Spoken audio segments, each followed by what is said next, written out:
Hello, everybody, wherever you may be, around the world and coast to coast. Welcome to the biggest show of all. This is Ham Radio Live. I want to ask you to please subscribe. I don't monetize the channel purposely, so you can watch it, listen to it from beginning to end, and enjoy it. Today is probably the biggest show I've ever done. That's no lie. Number 191. Please get a hold of your ham radio friends, your shortwave pals, and have them come to the channel today. I've never asked you to do that once before, but the news I had to share with you is so important that it needs to be spread. Welcome to the show, everybody, wherever you may be. Hello, everybody. It is the 25th day of April, 2021.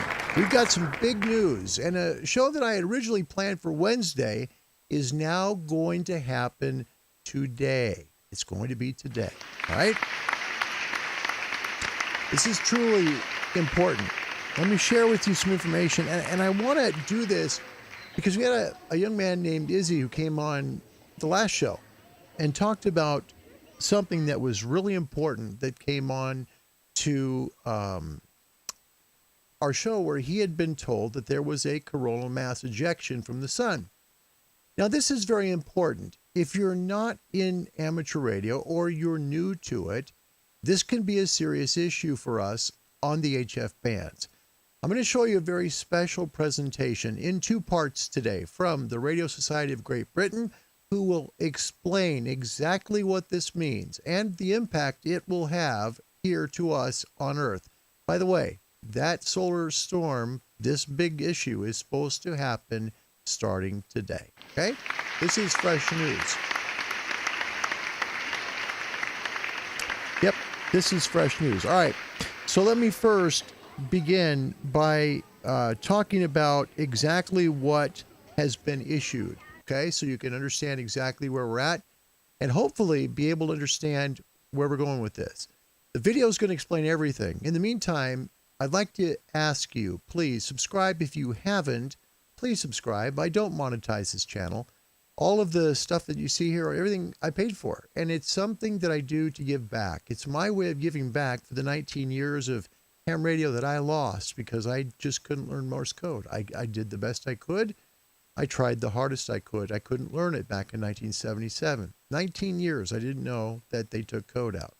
So my hope is to help at least 19 people get licensed or license up.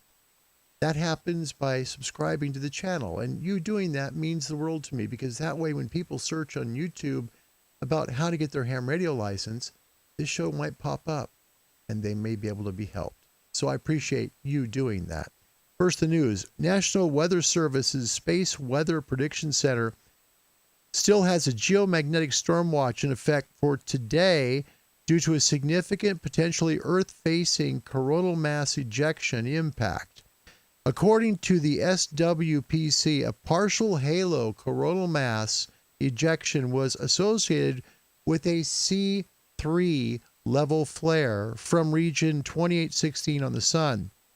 After a thorough analysis by the SWPC, forecasters and computer forecast models that have skill in understanding these types of events, it appears likely that an Earth-directed component of this very storm is coming our way.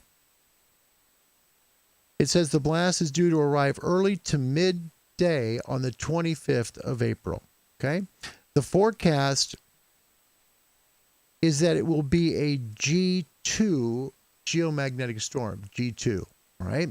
Now, what this means is the forecast confidence on Earth-directed component is fair. The timing is fair. The intensity confidence is just a little bit lower, however. With a G2 moderate grade, okay, geomagnetic storm watch up, the SWPC says many different impacts could occur around Earth. High latitude power systems may experience voltage alarms, the SWPC says, adding that long-duration storms may cause transformer damage, in addition to disturbing radio communications on Earth's surface. Aurora Borealis could be seen tonight as low as New York State, as well as Idaho. Ground control running spacecraft and satellites in space may also need to take corrective action to protect spacecraft from damage from the solar blast. Coronal mass ejections occur from time to time, but they aren't always directed at the Earth, as this one appears to have been. A coronal mass ejection is a significant release of plasma from the solar corona, often followed by a solar wind. Now, we've heard about this, right? The solar wind. These huge explosions of plasma originate from highly twisted magnetic fields that are on the sun. When these explosions occur from active sunspot regions on the sun, it's not uncommon to see them associated with large solar flares. Some very fast CMEs, by the way, okay? The real fast ones can reach Earth as little as 14 hours. That's how quick they can go, while others may take several days. Now, according to SWPC, the first sign of a CME hitting the Earth in the Earth's environment is the plasma density jump due to the shockwave's passage. Forecasters use what is known as a coronagraph, which blocks the extremely bright disk of the sun so that they're able to determine the CME's size, speed, direction, and density. While typically known for their weather forecast, the National Oceanic and Space Administration, Atmospheric Administration, NOAA, and its National Weather Service is also responsible for space weather. While there are private companies and other agencies that monitor and forecast space weather, the official source for alerts and warnings of the space environment is the Space Weather Prediction Center. The SWPC is located in Boulder, Colorado, and is a service center of the National Weather Service, which is also a part of the National Oceanic and Atmospheric Administration. Now, let me explain to you a little bit before we show this video, because it's very important news. This is coming today to Earth, okay? And this will affect HF bands. Also will have an effect on VHF.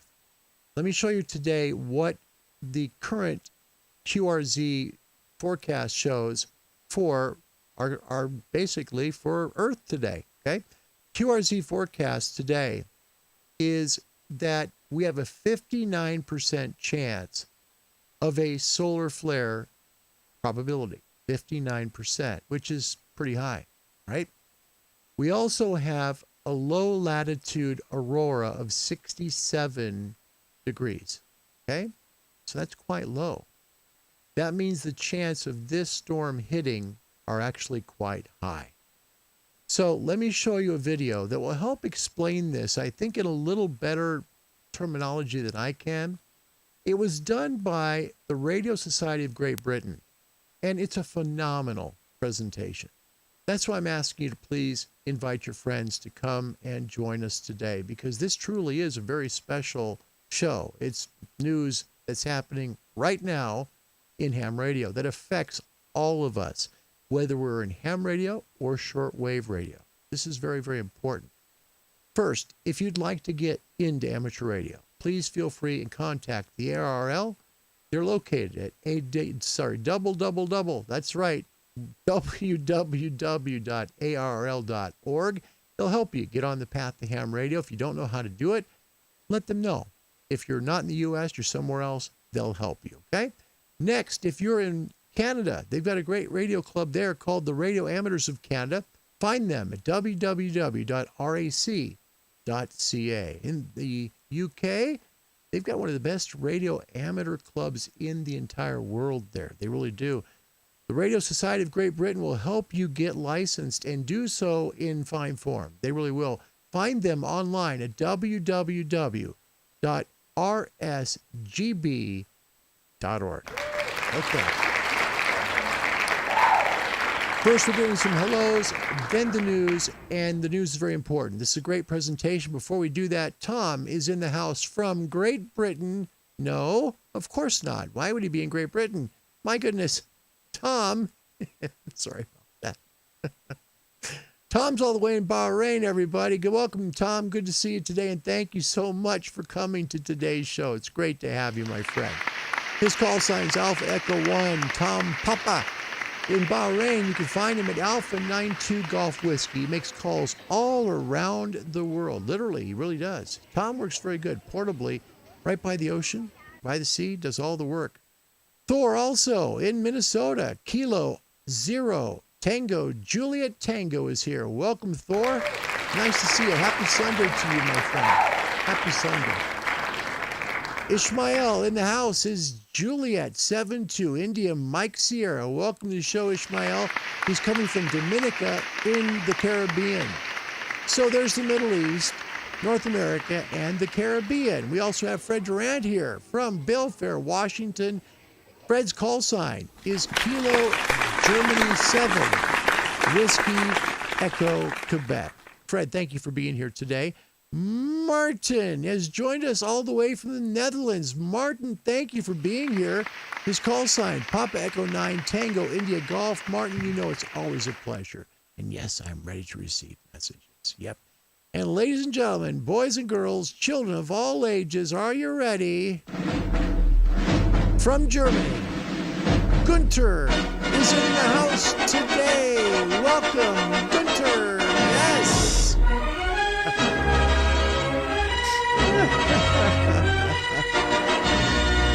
Got the special music for Gunter because, you know, Gunter comes here and then the show just takes off. Gunter's like our concierge. He is. He's from Germany, and what he does is he just kind of mingles with everybody, welcomes them, and makes them feel right at home. Gunter is part of this show as much as I am. Gunter, thank you very much for coming from Germany today. Thank you. Appreciate you very much, brother. Appreciate you. All right, let's see who we got else in the house so far. All right, that's it. Let's go ahead and we're going to talk about this event because this is a very significant event in our weather right now and in what we're going to be doing for ham radio. It could last for 48 hours or longer. This could disrupt all of our communication. So, from the Radio Society of Great Britain, they have made a fantastic video, Understanding Space Weather. So when you look at that QRZ page, you see that little thing there that talks about what the weather is and what the probability is of making contacts, the maximum usable frequency, which right now, believe it or not, is below 17 meters because there's a solar storm on the way. Take a look at this. Courtesy of the Radio Society of Great Britain. Much thanks to them there. The timing couldn't be more perfect. Again, solar storm coming. It will hit today from a coronal mass ejection. Enjoy. Hello, and welcome to this presentation on understanding Hf propagation. I'm Steve Nichols, G0KYA of the RSGB Propagation Studies Committee. In this presentation, we're going to look at the sun, sunspots, and their effect on Hf propagation here on Earth. We'll also look at how conditions can change from day to day and month to month, and how you can make the best of it. We'll also look at how you can use Hf propagation prediction programs to work out the best times to work from one part of the world to another. Well, with that out of the way, let's move on straight away to the next slide. Now, the sun, which is our nearest star, is a massive ball of hydrogen that's going through a process of nuclear fusion to turn it into helium, and in doing so, it emits a massive amount of energy. We're particularly interested in the electromagnetic ionizing radiation that comes off from the sun. That's the ultraviolet and soft X-rays. Now, put simplistically, the more sunspots there are on the sun, the more ionization we get on Earth, or the more sunspots there are, the greater the ultraviolet output from the sun, which then causes ionization here on Earth. Now, how do we measure this? Well, it'd be very hard to actually measure the ultraviolet output of the sun actually on the Earth, because the ozone layer actually blocks an awful lot of it. Scientists found that there was another way of doing it, and that was to measure the radio output of the sun at a frequency of 2.8 gigahertz. That's a wavelength of 10.7 centimeters, and this gives us something called the Solar Flux Index, or SFI figure. And there's a strong correlation between that SFI figure and the amount of ionizing radiation coming off the sun. Just to be clear, it's not the radiation at 2.8 gigahertz that ionizes our atmosphere. It's actually the ultraviolet output, and we just find there's a strong correlation between the 2.8 gigahertz output and the UV output, so that's the figure that we can use. The solar flux index can be as low as 65, as it was in 2008, or as high as 274, which we saw in 2001. It can even go up to around about 300. At the moment, it's been about 70, but that's because we're at the bottom of solar cycle 24. The current predictions are that the minimum will be somewhere between April 2020 and October 2020. When solar cycle 25 does start, and there are signs that it is coming, we can expect the solar flux index to rise quite quickly. Now, another way of working out the solar output is to actually count the sunspots. And for this, we have something called a sunspot number. But very quickly, a sunspot number doesn't mean, if we said there was a sunspot number of 98, that doesn't mean there are actually 98 sunspots on the sun at this particular time. If we use the Wolf sunspot number formula, you basically get 10 points for every sunspot group that there is on the sun and 1 point for every sunspot. So if you had one sunspot on the sun, you'd have one group, so that's 10, plus the one sunspot that's in that group, so the sunspot number would be 11. Likewise, if you had two sunspots in two separate groups, that's two separate groups, that's 20. Plus the two sunspot numbers, another 2, so that's 22. So as I said, it doesn't actually mean when you hear there's a sunspot number of 98 that there are actually 98 sunspots on the sun, but this is the way that we can actually work out a number that we can use generally. Now, on a day-to-day basis, the overall sunspot number and solar flux index can change quite rapidly. So to smooth things out, if you like, we have a smooth or average sunspot number. That's what we use. We call it a smooth sunspot number, which is a moving average, if you like, over the past few months of sunspot data, and gives us a figure that we can then use with our propagation prediction programs like VOACAP, VOAPROP, HAMCAP, and the rest.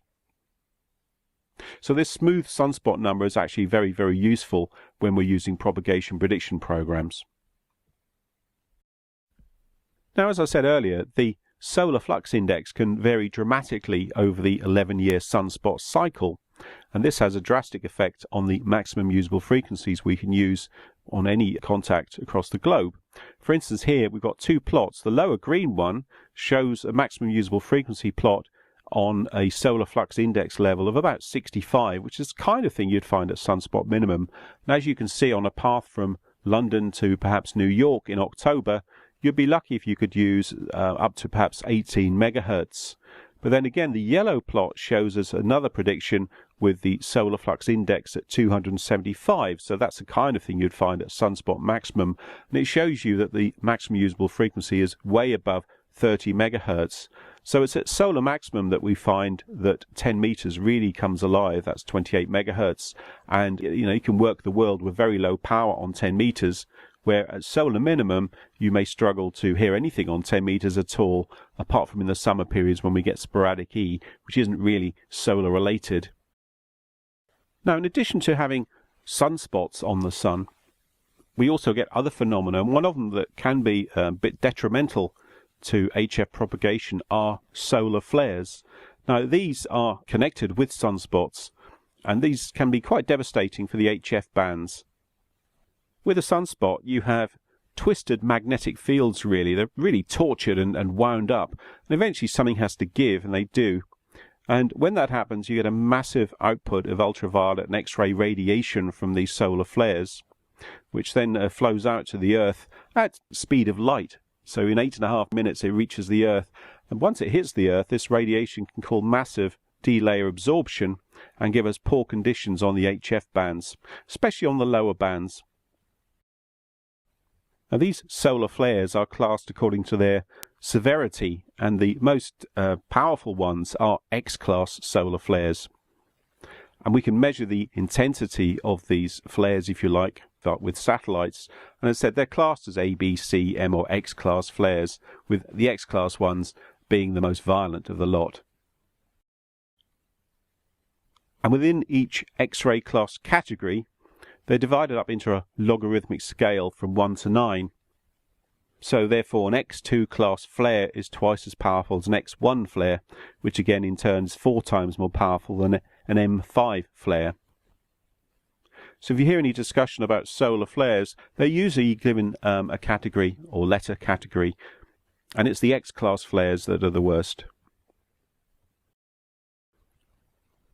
Now this diagram shows you the kind of effect you might get from a solar flare. As I said, it hits the Earth within about 8.5 to 9 minutes because it's electromagnetic radiation, penetrates deep into the D layer. Therefore, what we get is that the lower frequencies are quite seriously affected, and say 3.5 megahertz, 5 megahertz can be knocked out completely, and you lose all propagation via the E layer and F layer. But it recovers again within about an hour. But as you go up in frequency, maybe to 10 megahertz, or in this case 20 megahertz, because there's less D-layer absorption at those frequencies, it has less effect. You may see some effect on 20 megahertz, but it recovers reasonably quickly. And by the time you get maybe up to 30 megahertz, the flares don't seem to have much effect at all. But it's not all good news with solar flares, because they're often linked to something called a coronal mass ejection. Now this is when millions of tons of solar matter, or more correctly plasma, are ejected into space from the site of the CME. And these things are hurled into space at rapid speeds, 1.35 million miles per hour, something like 600 kilometers per second. And so if one of these coronal mass ejections is pointing towards the Earth, then it's going to impact upon the Earth, and we're going to have some effects. This is the part you need to listen to. This is exactly what's coming our way. You can see from the diagram there, these things are utterly massive. I mean, compared with the size of the Earth there, which really looks like a pinhead, a CME is quite violent. Now, what you do find as well is that CMEs are more prevalent on the downward portion of a solar cycle. So once you get up to solar maximum and you've got more and more sunspots leads to more and more solar flares, which in turn can lead to coronal mass ejections. So on the downward portion of a solar cycle, these are more prevalent, and you're going to get more and more disruption in the HF band conditions. Now, as we said, so this CME material is hurled off the sun at a rapid rate of knots and can spread out in any direction that it's pointing at. Now, if it's headed towards Earth, if it's pointing in our direction, it's can be channeled towards the poles of the Earth, and we get a condition whereby if the interplanetary magnetic field, that's the magnetic field, this frozen-in magnetic field of this CME plasma, is pointing south, it couples more easily into the Earth's magnetic field and is more likely to cause us problems. Now this is called the BZ, or the interplanetary magnetic field. So if this BZ pointing south, this interplanetary magnetic field has field lines that point south, it's more likely to couple with the Earth, and we're more likely to get problems on HF. Now this short animation shows you exactly what happens. So the CME material flies off the sun at perhaps 500-600 kilometers a second, couples with the Earth's magnetic field and collects in the magnetotail at the back of the Earth. Then, if those magnetic field lines there connect, it can be flung back into the north and south poles of the Earth, where we're going to get aurora. This is what causes the aurora, these charged particles being channeled into the north and south poles of the Earth, where they collide with the atoms in the upper atmosphere, or ionosphere, and they glow, they emit light. So this is how we get the aurora borealis, which is twofold, really. On one hand, it can be very good at VHF because you can get Aurora-type propagation, so you can propagate your signals on 2 meters and 6 meters, but also it can wreak havoc any signal that goes over the North Pole, HF signal, perhaps on 20 meters, is going to be seriously disturbed. So it may be that the signal sounds very, very fluttery, or it may be there's no propagation at all on signals that go over the North Pole. So this is something we have to watch very, very closely. We get CME material hitting the Earth, which can be a few days after a solar flare. It can take 24 to 48 hours for this material to hit the Earth. That can cause some problems with HF, and we may find conditions on HF rapidly deteriorate, get very, very noisy. And as I said, any signals that go over the poles or anywhere near the poles can get very, very fluttery indeed, if in fact you can hear anything at all. Now you can see all this in action at a site called www.solarcycle24.com, where there's a gauge on there from the ACE spacecraft, and it will show you the particle density, it will show you the speed, and it will also show you the interplanetary magnetic field, is this BZ pointing south or is it pointing north? So generally, if you have high particle densities, very fast moving CME material, and the BZ is pointing south, all of that is generally bad news for HF, as this material gets channeled towards the poles and causes a disruption on HF. Just to continue this theme, we measure this field strength of the interplanetary magnetic field in nanoteslas. Now that's 10 to the minus 9 teslas. To give you some idea, the Earth's magnetic field is about 50,000 nanoteslas, but the field strength of this interplanetary magnetic field is usually plus or minus 10 nanotesla, so it is quite weak really. And again, to give you some idea of how that compares, an MRI machine, the type of thing you'd find in a hospital, can be 1,000 million nanoteslas, so phenomenal magnetic field in an MRI machine, quite strong magnetic field on the Earth, and a very weak magnetic field in a CME. So just to recap the effects on HF with one of these CMEs, initially sometimes conditions can seem to improve on HF. The maximum usable frequency can actually improve or go up as the CME material first hits. That's usually pretty short-lived. Then we find that the maximum usable frequency can reduce as the F layer is depleted. Now, anything, as I said, that goes over the North Pole or the South Pole, any polar paths will be the worst hit, and this recovery can take a few days. But at the same time, conditions on VHF can improve. We get these auroral conditions, which sound quite strange actually. If you have ever heard a 6 meter or 2 meter auroral signal, it's quite fluttery, quite hissy, sounds like a kind of tea kettle sort of boiling away, if you like. CW can work quite well on 2 meters and 6 meters under auroral conditions, but otherwise sideband can be virtually unintelligible.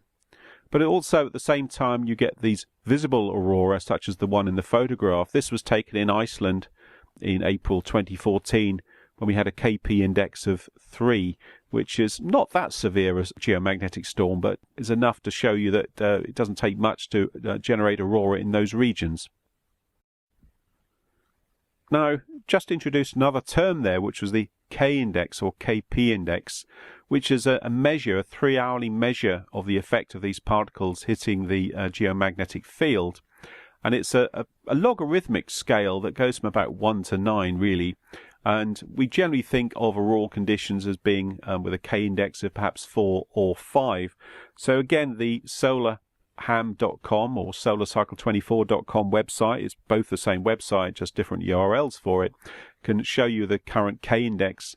So K index of perhaps 1, maybe 2 is relatively settled and means that HF conditions might be good. If you start to see a K index of 4 or 5 or even higher, that's generally a sign that some CME material has hit the Earth and could mean that HF conditions may not be very, very good indeed, but might actually indicate auroral conditions on 6 meters or 2 meters. Now there's 2 indices that measure this. One is said as the K index, which is a 3-hourly index of conditions. KP is the one you need to be looking for. That's the planetary index for the whole world. We have all these little individual K indices around the world, and they're all brought together into one big KP, K planetary index. That's the one you need to look at. There's also something called the A index, which is an average of these K indices over 24 hours, but it's not logarithmic. So just to confuse you then, we've got the 2 indices. The K index is a logarithmic one, generally goes from 1 to 9. The A index can go from 1 to 100 or so or more. And that's an average over 24 hours. So you sometimes see a condition where the K index is quite high, maybe 5, but the A index is still very, very low. And this is because the A index is an average over 24 hours and isn't yet really been impacted by the K index going up. And if that happens, usually the next day your A index has actually gone up. So if you really want an indicator of current conditions, the K index. There you go. There you go. So it happens. It's a natural part of life. Coronal mass ejection from the sun will hit today. It'll hit Earth sometime today. We will see most likely some very disturbed conditions for HF going over the poles. So that typically means for North America, difficulty to work Asia and Europe. Same for Europe to come over the pole to work, say, Japan and North America and Canada. It is a difficult few days. We'll get through it. We always have. Ham radio is part of this, and we just make it work. The good thing is VHF works cool. Yeah. Yeah, you can make some VHF. That's kind of sweet, right? You can do that. Let's take a look at today's Qrz. This is what the current forecast shows. Just to give you an idea, take a look here.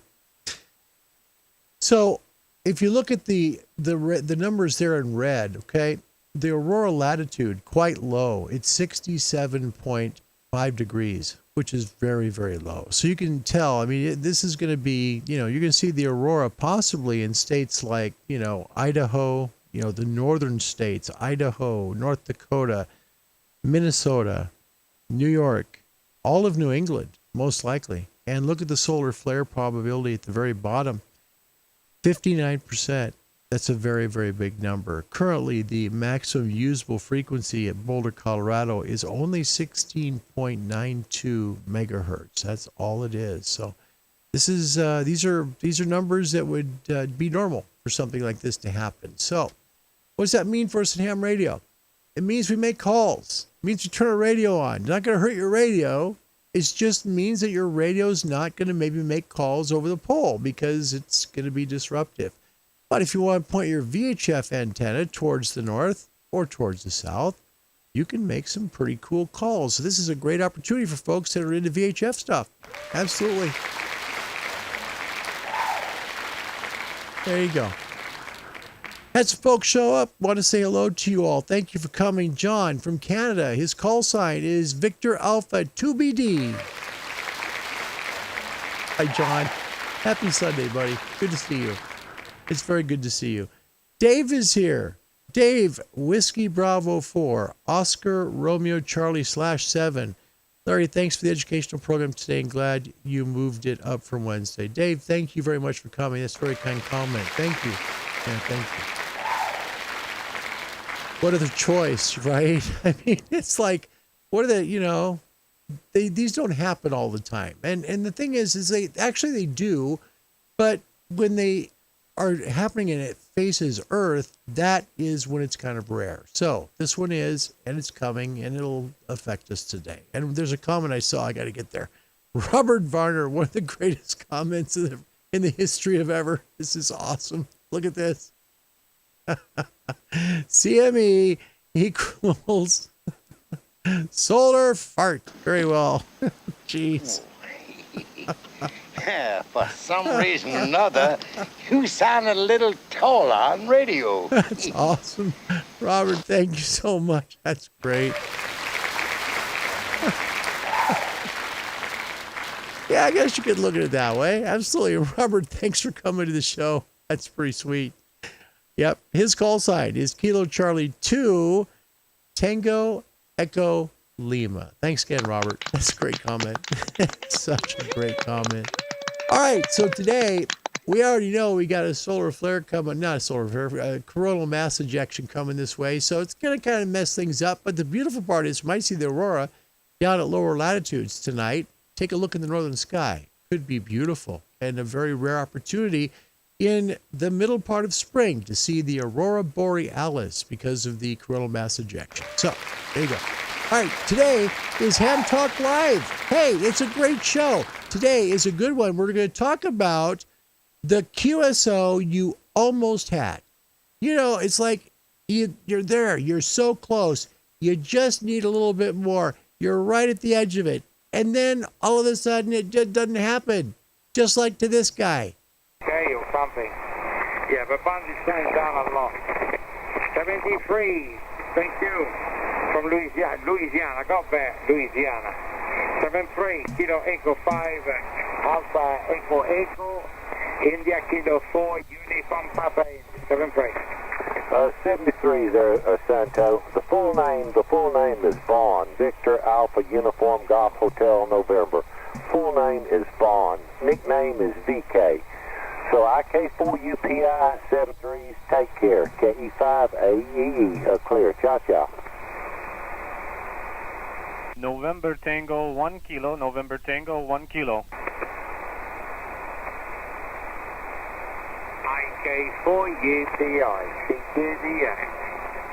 A4UPI, steady now. November Tango 1 kilo, November Tango 1 kilo.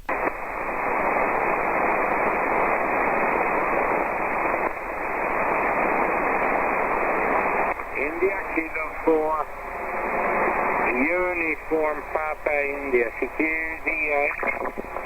India King 4, Uniform Papa India, standing by. November Tango 1 kilo, November Tango 1 kilo. November Tango, please again. Okay, call is November Tango 1 kilo, November Tango 1 kilo, QSL. November Tango 1 kilo, India Kilo 4, Uniform Papa India, 4 by 3, the band is dropping. Name Santo, Sierra Alpha, November Tango Oscar, November Tango 1 kilowatt, India Kilo 4, Uniform Papa India. Thank you very much, Santo. You are 55 into the state of Massachusetts. Name here is Jeff. Juliet Echo Fox QSL.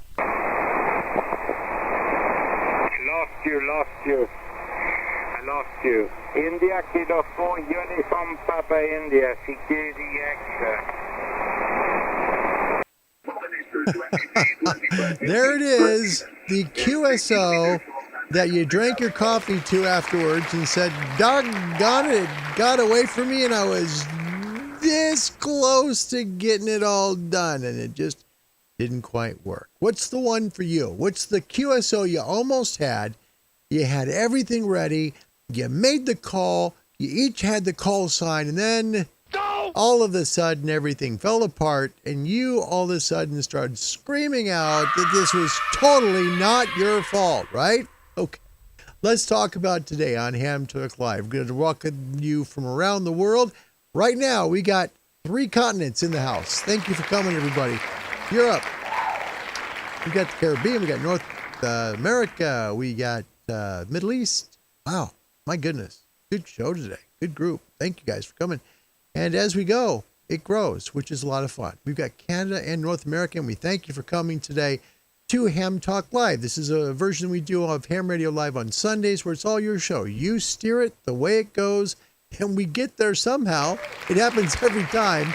We have a topic question. The topic question typically is what leads us along, and then we go from there. So today's question, again, what is the big QSO that got away? You know, the one that just makes you sit there and go, darn it, I had it.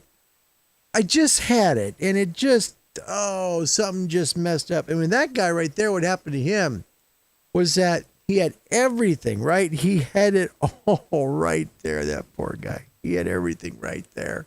Remember? He had the call signs exchanged. He had the call signs. Then he had the signal report from the station that was calling him. But what was he missing? He was missing the signal report back to the station that was in Italy. No! That's the only thing he missed. He had all the components except that last part, giving the signal report back to the CQ calling station.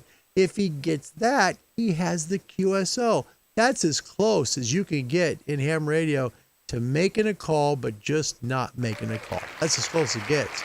That poor guy. Oh, man. I hope he worked 10 Italy stations after that. I really do. I really do. So the one that got away from you, the one that you were so close on, but you didn't get, and you were like, darn it. Ugh. You know, we've been there. Yeah. Gunter in the house. First up, he says, the QSO I almost had was to Whiskey Bravo 6, Alpha Charlie Union. Joe, about 11 years ago, strong QSB, and then he signed with 73s. Bummer. No joke, Gunter. Oh my gosh. Oh, no. You know, at least on this show, we're trying to make calls, right? I'll say I'll work with you. I'll do whatever I can. If it's got to go 2 hours, I'll find a way. But you just try. And we all know that sound, right? We do. We know when we've got the window open because you hear a signal. And typically it comes with a pileup. Okay, for new hams, for people who want to be in ham radio, a pileup is when a whole bunch of stations are competing to try and get to one station that's calling CQ. So they're calling a call to try and get stations to call them back. That's CQ. They're seeking people to contact them. Okay, so it creates what's called a pileup, which means multiple stations all at once trying to reach the one person who's calling CQ. Okay, now usually you can find DX coming by just watching your radio and tuning the VFO, listening for multiple calls at one time. If you see that or you hear that, that's a great sign that that's DX, okay? That means the wave's coming. But here's the deal. It doesn't last long. Typically, in this part of the solar cycle, which we're just coming up now, out of the bottom of, we're coming up into solar cycle number 25. So, coming up, and at this point, you're going to hear signals, and they're going to come up, and they're going to come up, and you're going to hear them, and all of a sudden, just going to drop. That's what they do. They don't last for long. These are like minutes sometimes, just minutes, and then they're gone. So listen for pileups, new hams, people who like to be in ham radio. Listen for multiple stations calling one station. They're all, and you know it because you'll hear them giving their call sign. They're all just jamming their call sign as fast as they can because they want to be heard by the station calling CQ and get the call. So which one were you close on that you didn't quite make and you were just that doggone close? Martin in the Netherlands, Papa Echo 9, Tango India Golf, almost. Oscar Delta 5, Tango X-Ray. Slipped away. Oh, man, oh, man, oh, man, oh, man, oh, man.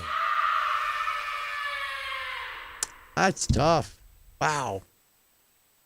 Holy cow. How far would that have been for you, Martin? I'm curious. How far is that? Because that's a big call. That's a big call. You know, when you're working DX, especially long DX, and it's coming up, and you know it's coming up because you can tell. You know, it's always the same. It's a wave. It comes up, it gets louder, and then it goes away. Okay. So Martin in the Netherlands is working really, really hard. And he's working hard. He's working close. He's doing his thing. And he's trying to get a guy that's, you know, literally in a very, very remote place that we know as Lebanon, Middle East. Okay? Martin's in the Netherlands. So he's up in Holland. He's trying to reach a guy down in Lebanon in the Middle East. And it just slipped away. That's tough. You know, Gunter, not that he took it personally at all here. No, not at all. He says, this sucked. It just sucked. Not at all. It just sucked. He said he freaked out and was angry for days afterwards. Oh, gosh. Oh, man. That is hard. That is a hard day, man. Wow. Thanks for Gunter. That's pretty funny, actually. I mean, it's not funny, you know what I mean? But it's like, you remember it because it was tough and, you know, that's the way it goes. So, anyway, that's your thing. And then Joe Walsh of the Eagles, it's a call that Gunter really wants to make. He loves Joe Walsh. So, someday, never know. Joe Walsh is a ham, yeah. Tim Allen as well. Yep. Tim Allen from Home Improvement. Don't ask me to do that again. I really can't. I can't. Andy Cowley here from Great Britain. Andy, thank you for coming. It's great to see you, buddy. Always a pleasure. My goodness. Thank you. You've made my Sunday. Thanks, Andy. Good to see you. Welcome. Today's question, what's the QSO that got away? For Martin, the call was to Lebanon, all the way from the Netherlands, and it was over 4,000 kilometers away. Wow. Holy cow. Yeah, it's a tough one. I had one a couple of years ago. Now, see, I came into ham radio, and there were two countries I wanted to work really bad. Australia and UK. Those are my two. Okay. So I've got plenty of VKs now. And like I've told you before, I woke the family up So excited in the middle of the night, jumping up and down. Oh my gosh. I was like, anyway, yeah. So there was a morning I was on with the DXNet with Jimmy at 7.163, and they come on at like 5 a.m. Eastern. Anyway, that's 2 a.m. my time, by the way. So I'm up late, and I'm with Jimmy in the DXNet. And all of a sudden, I hear the signal of this guy, and they're very orderly how they do the net. They're very orderly. It's a DXNet where people from all over the world call in, and you try and work them. It's very much like the big gun net, very much like that, okay, where you're working DX, and DX stations call in, and the net controller, asks, okay, who would like to work that station? That's how it works. So it came to be my turn. I could barely hear this person, okay? They were in Scotland. Barely hear them. Oh my gosh. I make the call. The guy repeats my call sign. Okay. So we got call signs exchanged. Okay. Got stuck at the signal report. I did everything good. From counting, 1, 2, 3, 1, 2, 3, because he was 3 by 3. 1, 2, 3, 1, 2, 3. And you couldn't hear that. And so, man, I was thinking, dit, dit, dit, dit, dit. Just because, I didn't, I was like, come on now, you got to get the Morse code dits, right? I mean, really? Keep the change, you filthy animal. Yes. So, man, I was so close. It was like, oh no. Went downstairs and told Karen, I said, oh my gosh, I was that close to getting to Scotland today. She says, oh my gosh, really? You're kidding me. That's fantastic. I said, no. No. You don't understand. You don't understand. Don't anybody move. I didn't actually get the call, Karen. That's the whole problem here. Oh, man. That was tough. It was tough. So, yeah, I know. It's hard, because you're right there. You're real close, and you can hear them, and they're in the wave. They're at the part of the wave. You just want to catch you before it crests because it falls quick. That's just the way it works. All right. So who is that one QSO? What's the one QSO you had that got away that you were so close on and you remember it forever? It's the way it goes. My goodness. Michael Galloway Sr., you're a first timer. Welcome to the show. What a joy it is to have you here. Thank you. His call sign, Kilo Delta 1, Hotel Frank. My gosh, that's the coolest call sign in the history of ever. Look at this. Kilo Delta 1, HF. That's awesome. Wow. Purchased the new FTDX 10 5 days ago. Loving the rig. He replaced that from the FT2000, and that is a gigantic upgrade, brother. That's big. Wow. Enjoy that. It's great radio. Really is. Use the mouse. Okay, the only problem I had with that transceiver was the VFO, and by now if you've used it, the VFO is really close to all the controls, right? So if you get a Logitech 305, you want the 305, okay? It'll work, okay?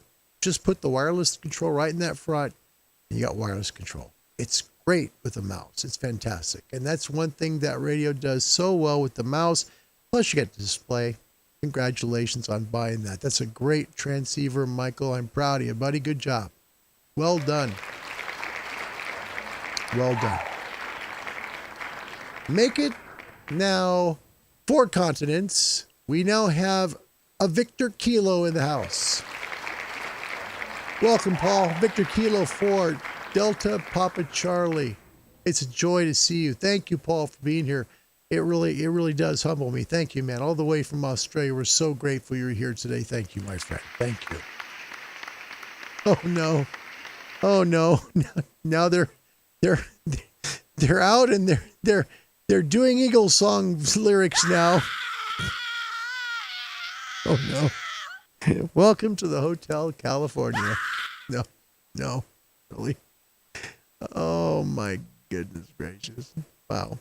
Eddie, welcome. Good to see you, my friend. Welcome to the channel. It's nice to have you here. He said, nothing really slips away. It is a lifelong hobby, and eventually the QSO will be made. See, Eddie, that's great. That's a glass half full guy. Eddie's an optimist. That's really good stuff. Eddie, thank you very much for sharing that. That's good for people to remember. not today. Soon, not today. That's okay. Because the fun part is trying, right? The fun part is every time you turn your radio on and you see what it's going to bring to you today. It's just like fishing. You know, you go out there and sometimes you get skunked, but hey, you had a good time, right? Sometimes you just don't make it work out, but we tried. That's the main thing. All right. Few more minutes on this segment, and then we'll close the show. What's the QSO that got away from you that you were just so bummed about because it was your chance to make a great call and you were right at the edge of it, and all of a sudden it just went haywire? We've been there. I think we've all been there before. So is there one that you had that you were so close on and it just didn't work out? Yep, those are tough ones. And what we do is we typically, I don't know about you, but after that happened, I just said, forget it. I just shut the radio off and I said, forget it. I'm done. I'm just through with radio. I don't care anymore. I just was done. I walked out sulking. Yeah. It happens. But, you know, it's okay because that call is going to come another day. Still have not made the UK call. Trying to. Hopefully will, but not yet. So, something to look forward to, and that's something I'm excited about. Okay. We'll get yourself some last stuff here on the show that we can wrap it in a bow and call it good. Please subscribe. We don't monetize the channel. I don't do that purposely. You know, it would be easy to do that. And it would be great because I could get some extra money, pay for the stuff, and then it'd be awesome. But I don't. I do it to give back to people. This is my way of repaying for what I've been given in life. Truly it is. That sounds corny, but that's the honest truth. This is my way of helping other people. Because I want people to be able to get an amateur radio. Because I was one of those guys that didn't know how to get an amateur radio, and I didn't know what to do. So what I did was I checked the internet. I really did. And I went over to the ARRL website. That's exactly how I found out. And what they did was they got me in touch with a local radio club. That's what they did. Local radio club near me. In fact, they were the people who gave me the test. They truly were. So if you want to get started and get into amateur radio, the best place to go to is one of these three places. I'm going to give you 3 links, okay? First one, in the U.S., and you can contact any of these from wherever you are in the world. They'll help you find a radio club near you, okay? Try the American Radio Relay League. They're located out of Connecticut on the northeast coast of the United States, and their address on the web is www.arrl.org. That's www.arrl.org. If you're in Canada, the radio amateurs of Canada, they're wonderful guys up there. They really are. They help out them guys and girls, and they want you to get on the air. They truly do. Now, how you get a hold of them?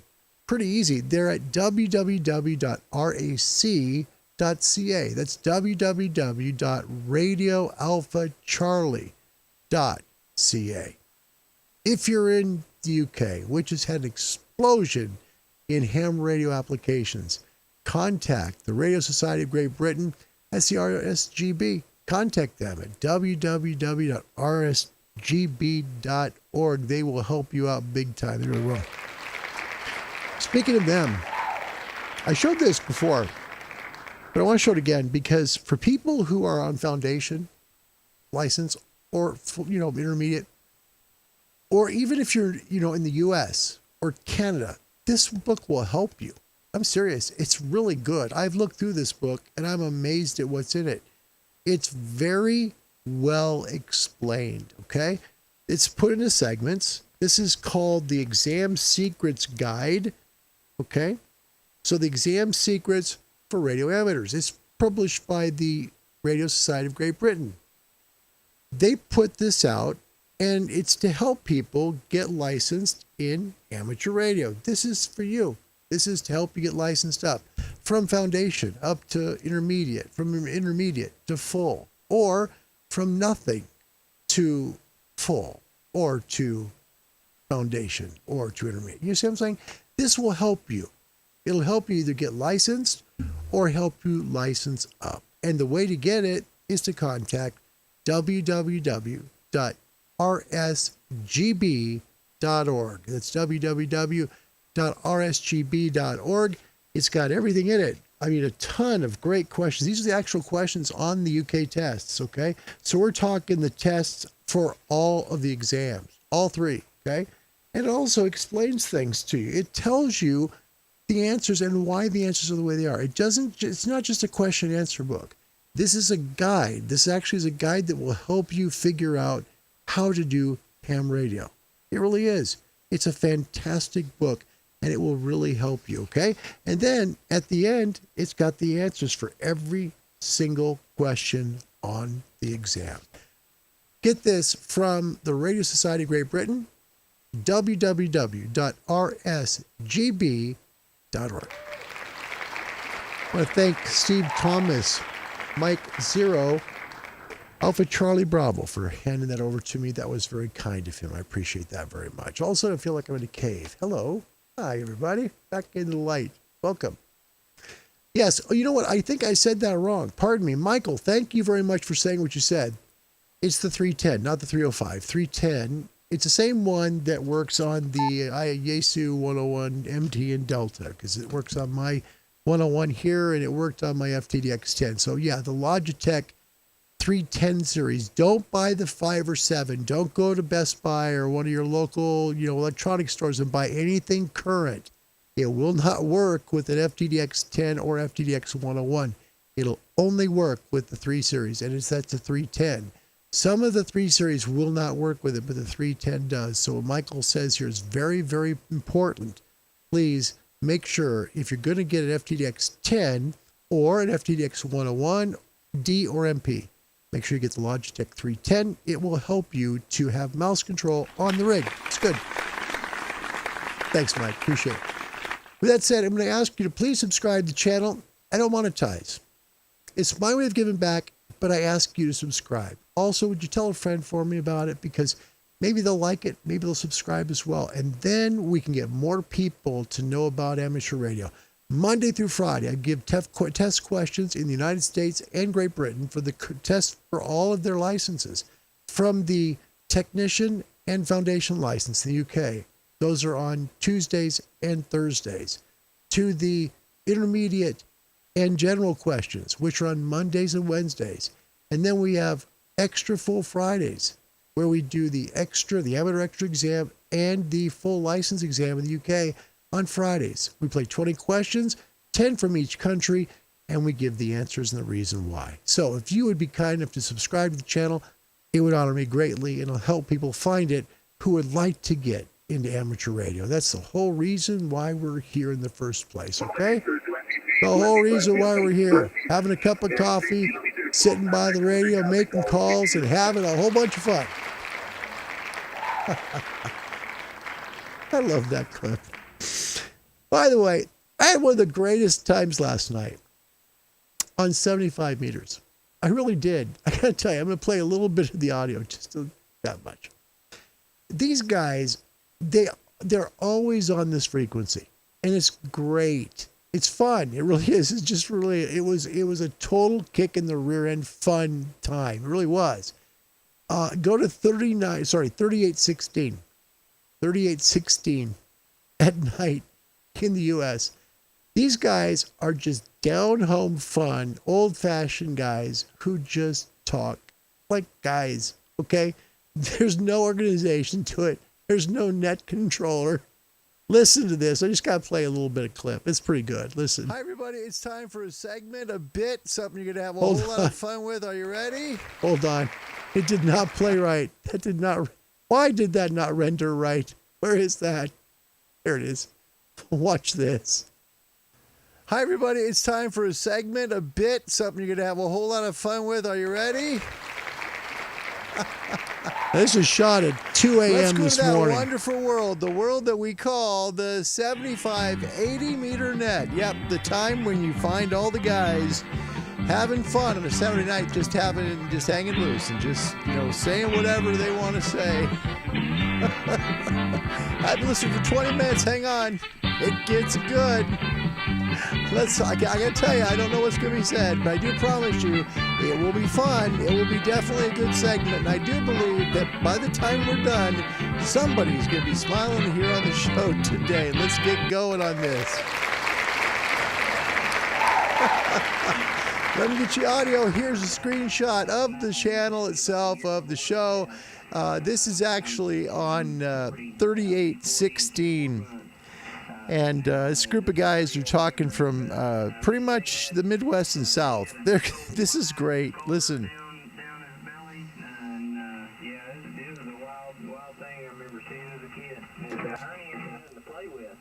Kilo 7 Hotel November.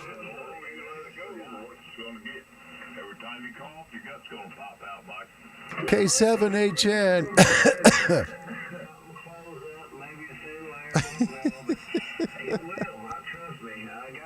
These guys are actually, I'm not kidding you, they're talking about hernias right now. No joke.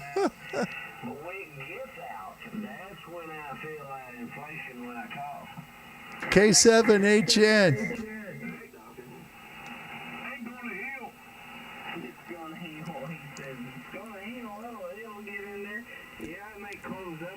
The gift is getting a word in. Hold on. No, dude. That ain't good.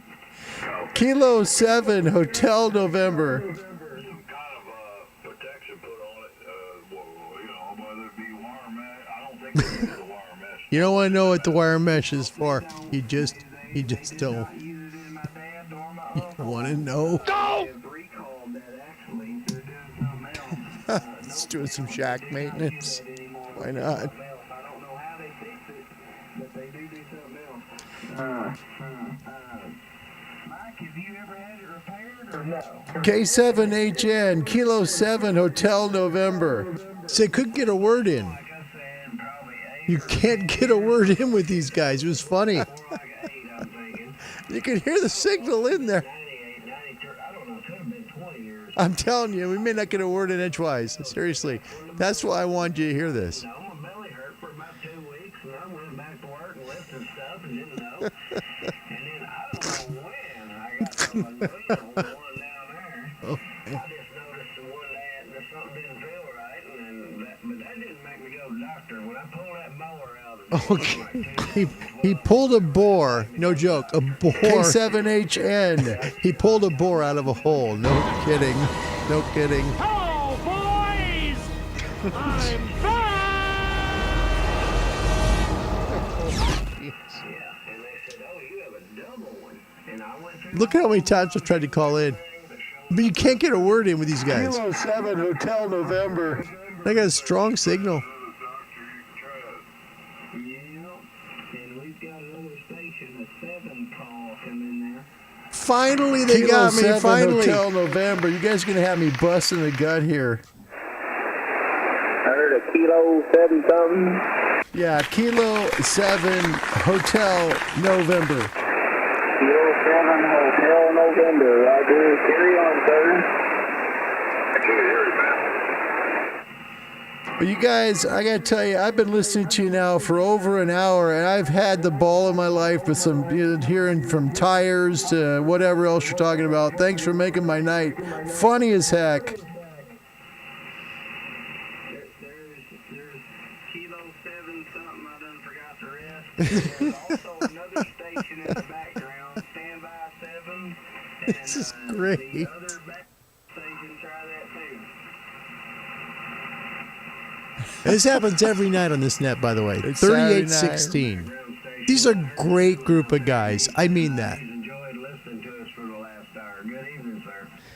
Good evening, you guys. My goodness, I heard everything from just getting out of the hobby to what color are tires to bumpy tires to dumping the clutch to medical issues. You guys go the full gamut over here, don't you? How about I piss your pants instead? That's funny as heck. That's just funny as heck. Hey, it's nice to meet you guys. I just walked and listened to my WebSDR on the phone. I found you, and I just started laughing my head off. Thanks for the fun tonight. You're welcome, Katie, Nine, and Bill. Come on in here. The main's not the greatest right now for low wattage, but definitely come back and join us. Mike and John Connor, Katie, Nine, and Bill. Yeah. I'm going to just see you in the cold and shit. Katie, Leroy, JK. Come on in there, 7 station. Good to see you, brother. You guys keep having fun. That's what this is all about. I'll just be listed on the side, but I had to come in and say hello to you guys, and I want to tell, I think his name is George, don't get out of ham radio. Good evening, George. There you go. All right, guys. Hey, you have a good evening. Be safe. See you later. 73's from Oregon. K7HN. I'll be listening on the side. Thanks for all the laughs, guys. You guys are awesome to listen to. I'll see if I can join you again another evening. Come on back, George. That's awesome. We have a good time every time we get on here. At least we try to. Sometimes you might hear a little huffing and puffing, but everybody always gets over it. We're like a band of brothers here. Well, it definitely shows. How about that?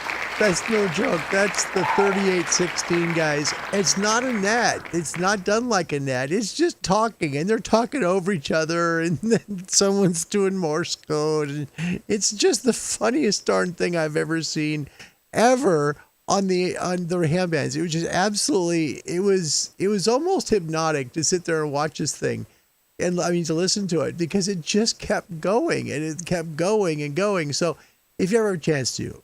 It starts probably around 10 o'clock at night for these guys, and they just hang out. That's all they do, and they have a good time, and they're funny as heck. 3816 on 75 meters. Highly recommend that experience for you. Good people, very good people. We got Ishmael. He came in with one just under the wire. He said, I almost had N0RK. All Jordan heard was Juliet 72 India Mike. He was from Springfield, Massachusetts, in the U.S. He was on 10 meters at 28,405. Oh my gosh, he was so close. That's tough, boy. On 10 meters as well. You know what though? You made it that far, Ishmael. And you know what? I'm proud of you, man. That's cool. That's really cool. Absolutely. Yeah. Good work. All right. I think we've ran this one to the ground, so what do you say we close the show? Folks, thank you very much for coming. It's my honor and privilege to do the shows for you every day. We do this ham radio live show every single day. We do it to give back, to help people get licensed, and we do basically an open talk show where everybody that's involved that gets to the comment section gets themselves on the screen, and we all take part in the conversation. Join us, won't you? Tomorrow, I'm going to be a little late because I got a big MRI coming at 9 a.m. So I probably will not be on until 1 p.m. Pacific tomorrow due to some medical stuff. So 1 p.m. Pacific tomorrow, I'll be here, okay, on Ham Radio Live. That'll be show number 192. Wow. Holy cow, are you kidding me? Has it been that many already? My, how time flies. Well, thank you guys for coming. Appreciate you being here. Watch us. This is a sign on. Okay, this is a sign on, not a sign off. This is not a close down. This is a sign on. But we haven't done one from the continent of Africa yet. Well, I found one last night, and this is really good. This is really good, okay? It's from Niger in Africa. This is wonderful. Please enjoy, and I'll have you hopefully in the show tomorrow on Ham Radio Live. We'll be here at 1 p.m. Pacific. Please translate that in your local time zone because I'm a little bit lack of sleep. Until tomorrow. God bless you. Thanks for watching. 73's from Oregon, everybody, from Kilo 7 Hotel November.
Debout, Niger, debout,